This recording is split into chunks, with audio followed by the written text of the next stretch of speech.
তার উত্তরাধিকারী উত্তরাধিকারী আমরা হিসেবে আমরা আছি। কারণ আমরা যদি ভালো মতো যদি দিনের কাজ আঞ্জাম না দেই তাহলে আল্লাহর কাছে জবাবদিহি করতে হবে কি হবে না ভাই? আল্লাহ বলতেন যে কুল্লুকুম রাইন ওয়া কুল্লুকুম মাসউলুন আন রাইয়াতিহি, প্রত্যেকে দায়িত্বশীল, প্রত্যেককে তার দায়িত্ব সম্পর্কে জিজ্ঞাসাবাদ করা হবে। তাহলে আপনি আপনার সন্তান যে আছে এই সন্তানের আপনি দায়িত্বশীল। সন্তান যদি ভালো না হয় তাহলে সন্তানের ব্যাপারে বাবাকে জিজ্ঞাসা করা হবে।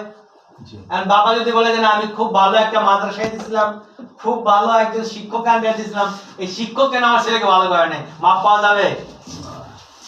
আমরা সবাই চাই আমার সন্তান কি আল্লাহ ওয়ালা হোক, কিন্তু বাবা যদি চায় যে সন্তান ভালো আর নিজে যদি আপনার সারাদিন বাইরে আড্ডা দেয় আর সন্তানের দিকে খোঁজ খবর না রাখে, সন্তানকে যদি গাইডলাইন না দেয় তাহলে সন্তান কখনো ভালো হতে পারবে না, পারবে না। এই জন্য নিজে আগে কি করতে হবে, দায়িত্ব নিতে হবে সন্তানকে ভালো করার। এরপর যদি সন্তান ভালো না হয় তাহলে আমাদের কিছু করার আছে? কারণ হেদায়েতের মালিক কে? আল্লাহ।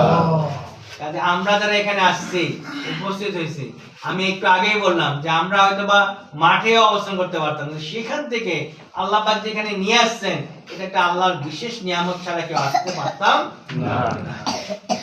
এখন আমরা এখানে চলে আসছি, আচ্ছা আসলে কি জান্নাত পাওয়া যাবে? একটু আগে বললাম। আচ্ছা জান্নাত পাইতে গেলে কি করতে হবে? আল্লাহ সুবহানাহু ওয়া তাআলা পবিত্র কোরআনে বলতেছেন যে আমরা কি করতে হবে, ইয়্যাকা না'বুদু ওয়া ইয়্যাকা নাস্তাঈন, আমরা তোমারই ইবাদত করি এবং তোমারই সাহায্য চাই। নামাজ এটা বলি না আমরা? জি। কিন্তু নামাজ থেকে বের হয়ে এসে কি করে, ব্যবসায় মাপে কম দেই, আবার হচ্ছে কি অরে ঠকায়, কাউকে আপনার লেনদেনের টাকা পয়সা ফেরত দেই না, নানান ধরনের অপকর্মে আমরা জড়াই যাই, ঠিক না ভাই?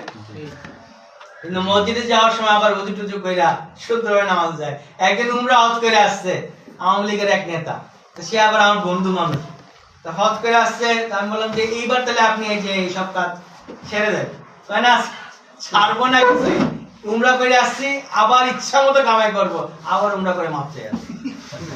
চিন্তা করে দেখছেন, মানে তার সিদ্ধান্ত হচ্ছে এটা, সে যাবে সৌদি আরবে, গুনাহ খাতা মাফ করে আসবে, আবার এসে ইচ্ছা মতো অপকর্ম করবে। মানে চিন্তা করে দেখছেন মানুষের মাইন্ডসেট কত খারাপ, কত পরিমাণ জালেম হইলে, কত নিকৃষ্ট বান্দা হইলে সে এই পরিমাণ সিদ্ধান্ত নিতে পারে।